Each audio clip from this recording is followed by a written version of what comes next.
Welcome back. As you know, I'm Eli, the computer guy, here for the Daily Blub, where we say, I know it's really sad that you have to go out behind the 7-Eleven to sell your bunghole in order to pay the rent, but the important thing to remember is that the gazillion-dollar company made a couple of more $1 billion this year without having to pay you. And that's what's really important. Anyways, yeah, the tech world is gonna get more brutal. Oh, I've missed this industry. It's an industry I haven't really seen for the past 10 years. It just brings a smile on my face to see it come back. And we'll be talking about Microsoft in a second. One of the projects that I do is something called SiliconDojo.com. If you're interested, we do fireside chats. You all have told me that you're sick of clicking on my videos and then just hearing my opinions. It's ridiculous. Eli, when I click on your videos, I expect something other than your opinions. Anyways, so we do Silicon Dojo. We do fireside chats using Zoom. We're going to have Louis Rossman on next Monday to talk about his new project. And then we're going to have David Cox, VP of AI Models over at IBM on Thursday. Basically, you can come to silicondojo.com. You can RSVP. You can show up to the Zoom call and you can ask your questions of these people. And then they can tell you what their answers are. Spoiler alert, it's not going to be that much different than what I say. But hey, it comes out of somebody else's mouth. So I guess you folks may be happy with that. So anyways, yeah, this is kind of interesting. And I do wonder how AI is going to work out at the end of the day. One of the most interesting things with so many of these technologies that come down the pike, the revolutionary technologies, is the revolution almost never works how you think the revolution is going to work, right? There's this idea like this is how people are going to use a product or service.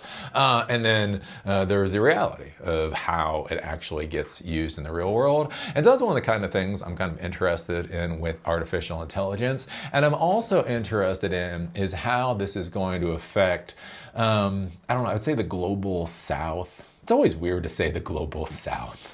But anyways, they call themselves the Global South, so I guess I can do it too. Eli, you can't say Global South.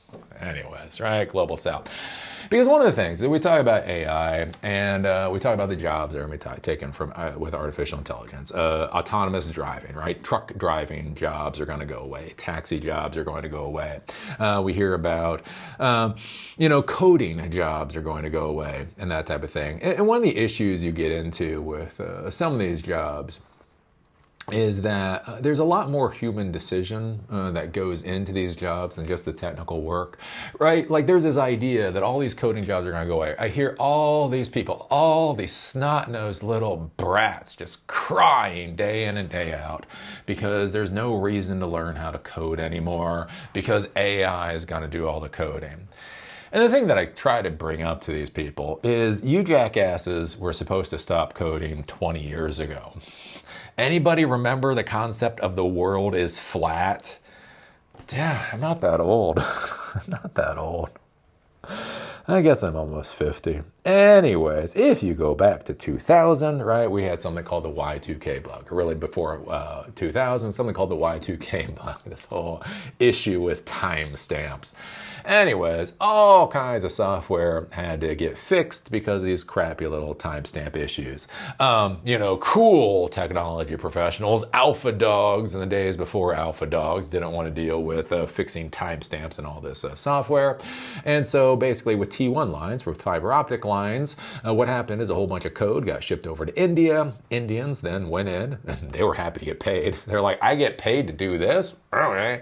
Right? And so they fixed all these timestamp issues. And that got us through Y2K. Well, then there was this idea, wait a minute, if Indians can fix timestamp issues, I bet they could do other stuff too. And so in the early 2000s, there was this massive move to just fucking outsource everything as far as coding is concerned. What we were specifically told, my generation was told that coding in the United States was dead because why would you pay an American coder $100,000 a year when you can go to India and pay him $1,000 a year and get the same quality of service, right? That's what we all heard, right? Go to India, go to Ukraine, go to wherever else. The issue is it just didn't work out that way. If you've ever been to India, it is interesting. They look at the world differently. Like they just fundamentally look at the world differently. Like you go to India, you're like, wow, this is different. This is different. Like you go to Germany, and you're like, oh, okay. Oh, it's like what I understand, but like with more beer and sausage. That's better. It's like the American way with more beer and more sausage and healthcare. Like you understand that, right? You go to India, and you're just like, what the hell's going on? I spent 4 months in India. Oh, hell. You're just like, what? I do not understand. And anyways, what you find out is soft skills and that kind of stuff is rather important. And so when they shipped all these coding projects off to India for Indians to do the coding, it wasn't actually the technical issues. I mean, they could do functions and loops and API calls and all that kind of stuff like anybody else can. But it was just like this weird communication issues, time zone issues. They're literally on the other side of the world. And what they actually found is that the cost in labor was not worth it. That the real cost in most of these technology projects is planning and implementation and all that kind of stuff. And the actually writing the code, it didn't really matter, right? Whether you pay somebody $10,000 a year or $200,000 a year, at the size and scale of these projects, it became a rounding error. So it was easier to deal with somebody that speaks the language that you understand. They speak English, not English, right? They're on the same time zone, right? You come from the same basic culture, and so that's where we see. Since 2010, coding has exploded in the United States when we were told very specifically that coding would be a dead industry because whiteboard. When I do these classes and I talk about whiteboarding, I talk about planning, I talk about communicating with end users and all that kind of stuff, what they found out is that is so much more valuable. So when we start looking at AI and how there's really going to be massive disruption, I think one of the big concerns is the mechanical Turk situation. And so basically what mechanical Turks are is, we see this with Amazon. They actually have a mechanical Turk service where you break down problems into really small little tasks, and then basically you route those tasks to actual human beings to do something, right? So basically maybe you send an image to a human and you say, what are 5 tags that represent this image? Or you send you send something to a person and they do a very, very simple task. And this is one thing that's been outsourced to the Philippines. This has actually been outsourced to a lot of third world countries. Things like call center jobs, like these very simplistic call center type jobs. And what I'm curious about is how AI will affect those jobs. And then not just affect those jobs, but how will it affect the societies around those jobs? So with the Philippines, right, a tremendous billions and billions and billions of dollars go into the Philippines every year for things like call centers. What happens when AI takes call center jobs? And not just what happens to the people when AI takes the call center jobs, what happens to the country and the communities when AI takes the call center jobs, right? We have the Rust Belt here in the United States. We have the Rust Belt. What if you have the call center belt in the Philippines? I think this is a thing to really be considering. And, for anybody who's not in the United States, something to really be thinking about, like with your countries and your community, what jobs from the Western world have been outsourced to your locations simply because they are so simplistic that there is a cost benefit for outsourcing it? And then what happens when artificial intelligence takes those particular types of jobs? I talk about this with receptionists, right? Nobody ever cries for receptionists. I find this bizarre. Having been in the corporate, the technology world for a while, they're just people that get no sympathy. I don't know what it is. Like no developers get all the sympathy. Telephone receptionists get no sympathy. I don't understand, right? So we had telephone receptionists, right? Being a telephone receptionist used to be a career. You go to your little secretarial school, you graduate, you go into, the IBMs of the world or the Bank of America of the world, and you become a telephone receptionist. Basically, calls come in and you route the calls, you take messages, the whole 9 yards. Well, in the 1990s, we have these telephone systems. There's something called AutoAttendants. And so basically for me, when I installed AutoAttendants, right? So if you had a receptionist, So in the current age, it would be like, let's say $30,000 a year job to be a receptionist, or maybe a $40,000 a year job to be a receptionist full time, right? An auto attendant costs $1,000 and probably has 4 ports on it. So at least back in the day, they're called ports, basically licenses or ports. So basically for $1,000, you got the equivalent of 4 receptionists. Every $1,000 replaces 4 receptionists.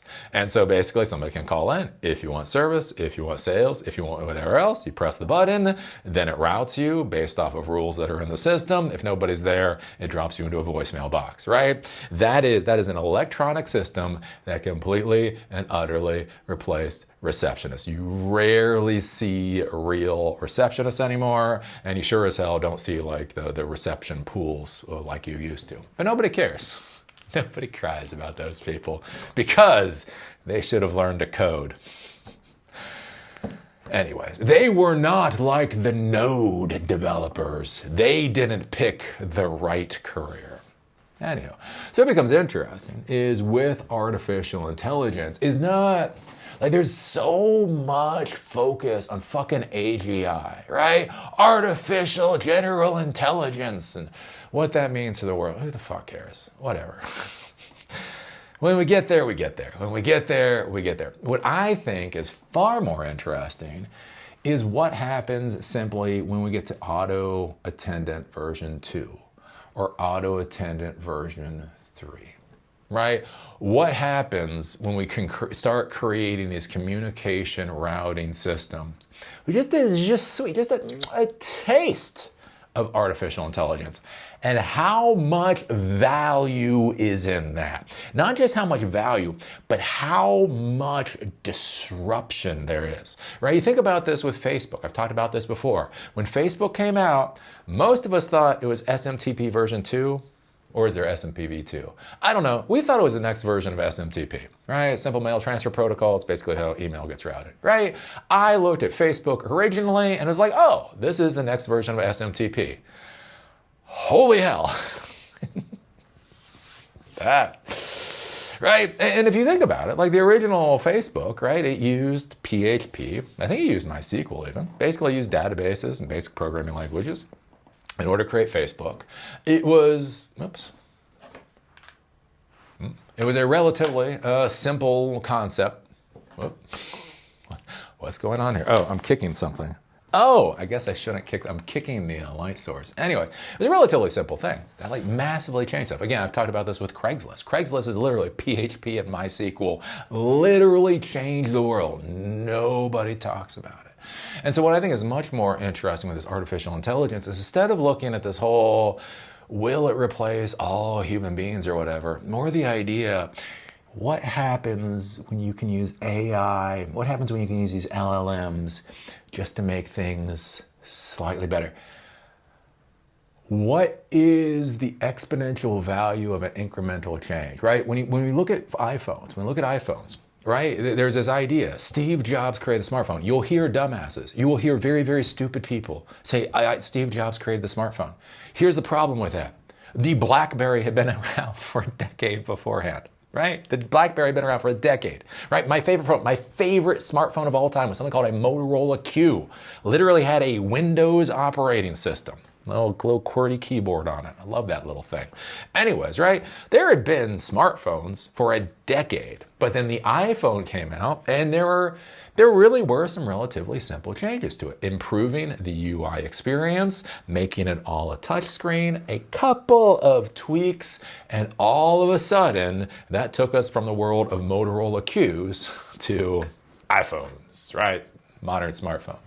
And so that's where I wonder, like with this AI stuff, how the incremental improvements will both change, revolutionize, and devastate communities. And this comes up with Microsoft. So we've been talking about Microsoft a lot lately because they're Microsoft. And so Microsoft is pushing this whole AI thing. So Nadala came out, I don't know, a couple weeks or months ago and said like 35% of all code being written is AI, right? So that's a big thing. Oh, look, Microsoft is using, AI to write 35% of code. Coders' jobs are going to go away or whatever, right? And we've heard more and more of this AI stuff. But what comes interesting is when we start seeing actual like numbers, actual financial numbers, and we start looking at where those financial numbers are actually hitting within the corporate structure. So coming from TechCrunch, many other places too, Microsoft shares $500 million in AI savings internally days after cutting 9,000 jobs. And that's $500 million in savings came from customer service. Microsoft's Chief Commercial Officer, Judson Althoff, said during a presentation this week that AI tools are boosting productivity across sales, customer service, and software engineering. Althoff noted AI has been so useful that Microsoft was able to save more than $500 million last year in its call center alone. So think about that with things like call centers, right? So I have my robot. I don't know if you can see it from here. I have this little robot over here. I can talk to it and I can tell it to do things. I've ripped part of it apart. I was using it for a different project. But one of the things I use the LLM for in it is so that it can interpret what I'm saying, right? So if you look at standard if-else statements, right? So if this is said, do this. If something else is said, do this, if, right? The problem is then it's looking for those keywords, right? So basically, if I have my little robot and I tell it, if hello in sentence, say hello back, right? Then if I say hello to the robot, it will say hello back. But what if I say bonjour to the robot? What if I say guten Tag to the robot? What if I say ni hao to the robot? Right? It's not going to do a goddamn thing, right? Because it's a keyword. It's a keyword. If I say hello, else, right? So it becomes interesting using the LLM. Basically, what I would do is I would feed it all of the functions. So I'd have a list of functions that I created for the robot. And basically, with the LLM, I would run the sentence through. I'd say, here's the sentence. Here's all the functions that are available. Are any of these functions appropriate for what the user is asking for? So, and then it would spit back with the function that's appropriate. So now, if I say bonjour, it would say hello back. If I say ni hao, it would say hello back, right? Because now it's using LLM to interpret the meaning of the sentence versus simply trying to trigger off of a specific keyword. And so you start thinking about with things like this with call centers and routing, right? So now you can have one little AI bot, you can have one little AutoAttendant system, and you don't even necessarily have to code for all these different languages. So you think about a company like Microsoft, right? Everybody in the world uses Microsoft. Think about what a disaster that is from a customer service point of view, right? Think about all the languages, right? You go to India. Again, real story in India. So I was in India and I was on the train, right? I was on the train in India. Going from point A to point B. And it was a pretty empty train. It was a pretty empty train. So, when the Indians got on the train, they all sat right around me. I'm like, motherfucker. I finally got onto a train car. It was pretty empty. I was like, thank God. Finally get some space. Get some American space. This Indian family comes on. like all of a sudden, we're in this like, it's a 90% empty rail car. I'm like shoved in between these Indians. Like, what the fuck? Anyways, real India. The curious thing, and so I was sitting there and I had this little like how to learn Hindi book. And this old woman was like, oh, what are you doing? Whatever. And speaking in English. I was like, oh, look, I'm learning Hindi. I'm being a good American white boy in a third world. I am learning your language. She said, why? Why? I was like, what? I said, don't learn Hindi. Don't learn Hindi. I'm like, what do you mean don't learn Hindi? Look, I'm in your country. I'm going to be here for multiple months. As a good guest of your nation, I am going to learn your language. She's like, it's fucking old lady. I'm like, what? She's like, wait. And she goes into it. There's like 1,200 languages. I don't know what the hell it is. It's a ridiculous number of languages in India. They literally have something like 1,200 official, 1,200. 1200 official languages, something ridiculous like that. On top of so there's like 16 states. I think there's 16 states. Basically every state has their own language. And then in there's so many different populations. There ends up being like 1,200 languages just in India. And it's the whole thing you hear about with China, right? They've got all these different dialects of Chinese that are so different. They're almost different languages, right?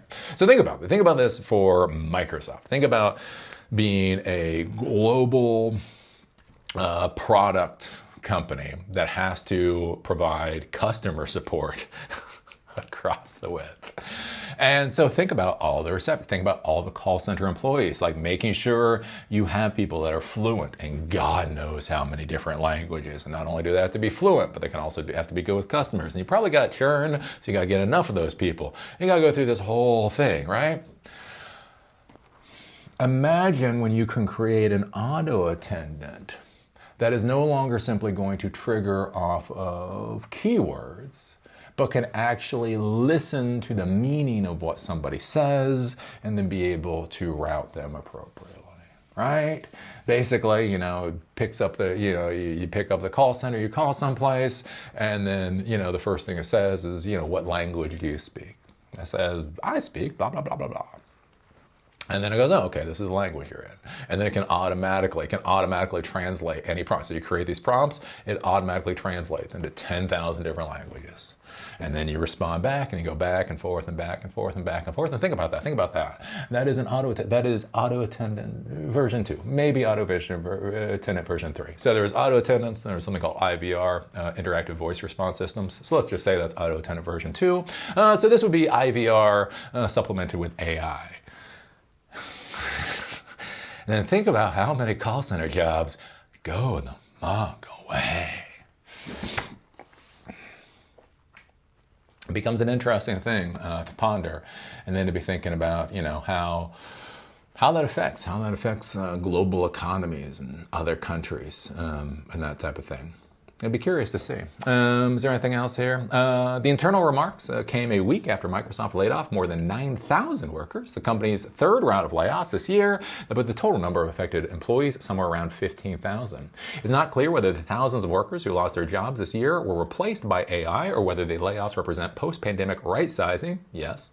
What is clear is that workforce adjustments during a period of record profitability creates a challenging dynamic for some that for some has to sting. Microsoft closed out the first quarter with $26 billion in profit and $70 billion in revenue. $26 billion in profit as they lay off 16,000 employees. The company's market capitalization was also surged in recent months to around $3.74 trillion. Microsoft has signaled that much of that profit will flow directly into AI. The company said in January it would invest $80 billion into AI infrastructure across 2025. While Microsoft continues to hire talent too, the company appears positioned to more actively participate in the industry-wide competition of who can pay top AI researchers the most. In short, it's more likely we'll see Microsoft spend millions of dollars on top AI researchers rather than middle managers and other employees.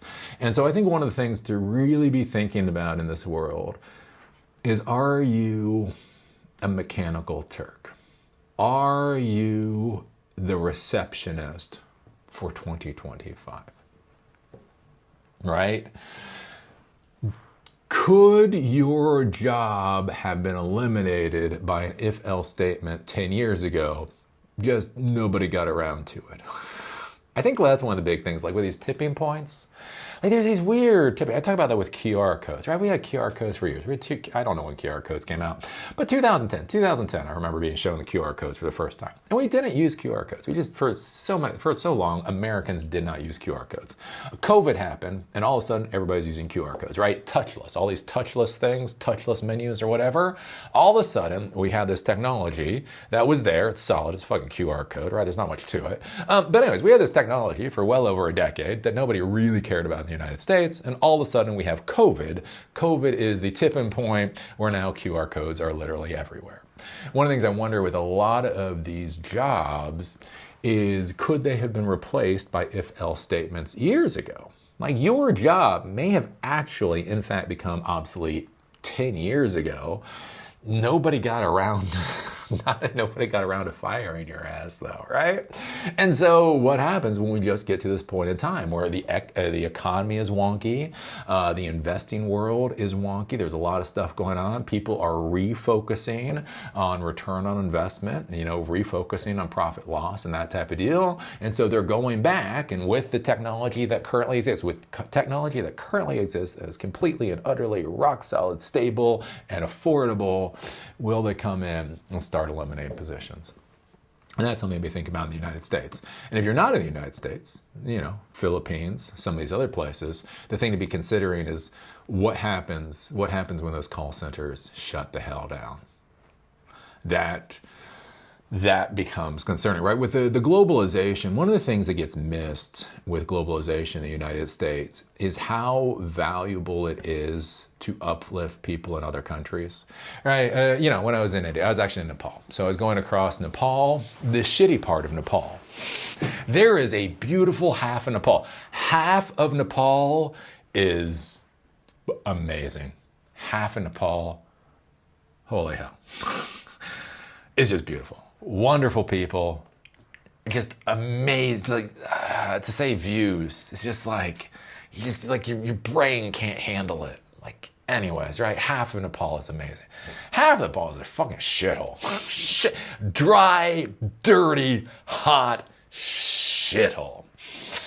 Anyway, so I was going from India to through Nepal to get to where I was going, to Kathmandu back in the day.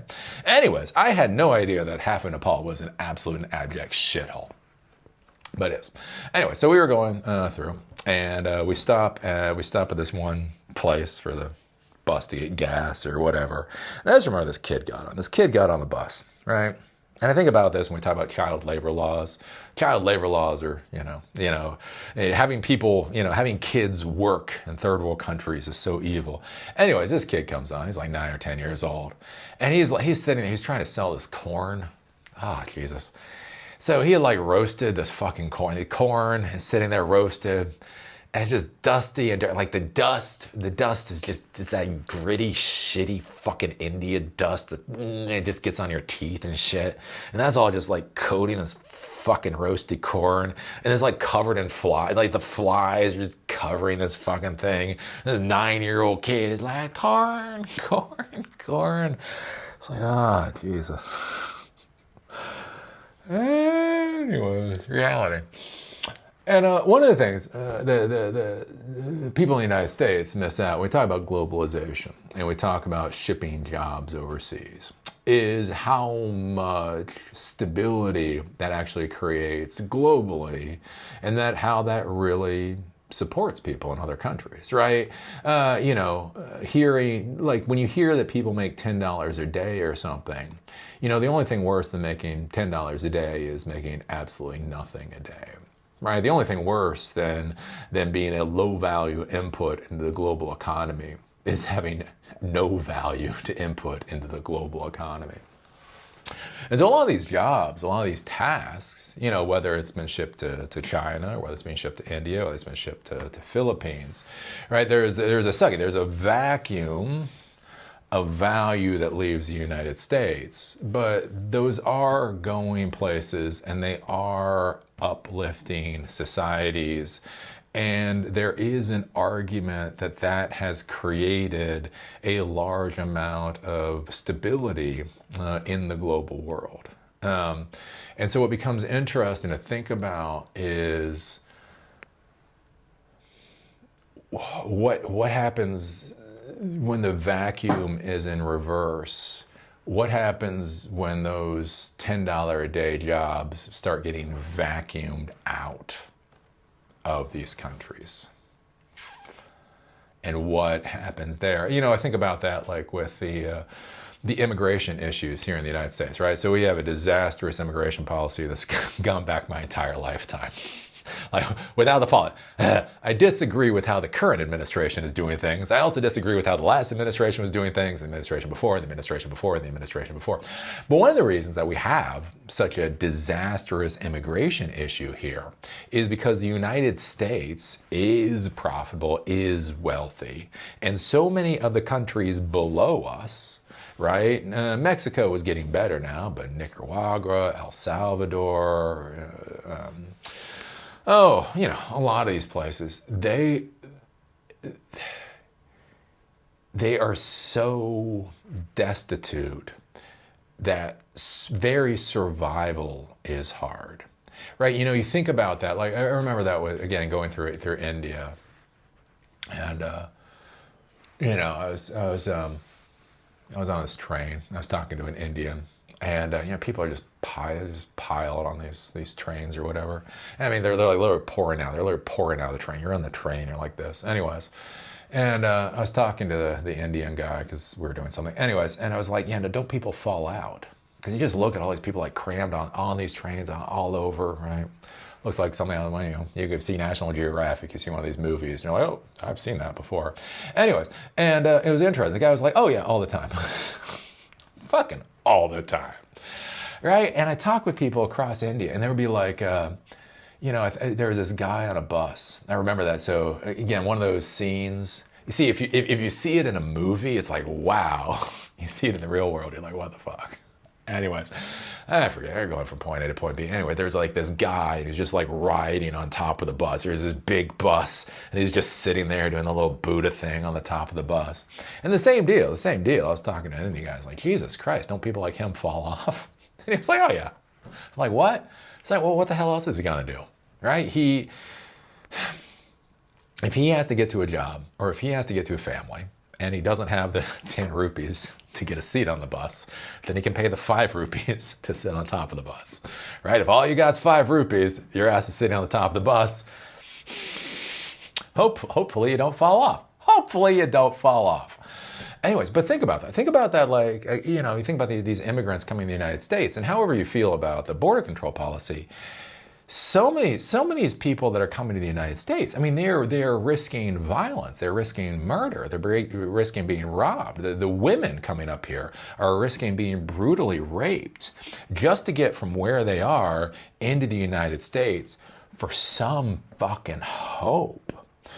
And one of the interesting things, like with the U.S., like when I think about America first, right? If you're a politician and you don't understand the concept of America first, you're a fucking idiot. You should get fired. But anyways, when I think about America first, one of the things that I think about is that we should be helping to support investment into these other countries to actually help bring them up, so there's no reason for the people to being able to risk murder to come to the United States. Right? If you got a pretty decent job and you got pretty good health care and you got an adequate house, are you going to risk rape or murder to come to the United States? You're like, right? You're probably like, complain about your boss. You're going to complain about how bad your boss is, right? But that's the thing. So many people are so destitute that the options that they have, this shit's the better option.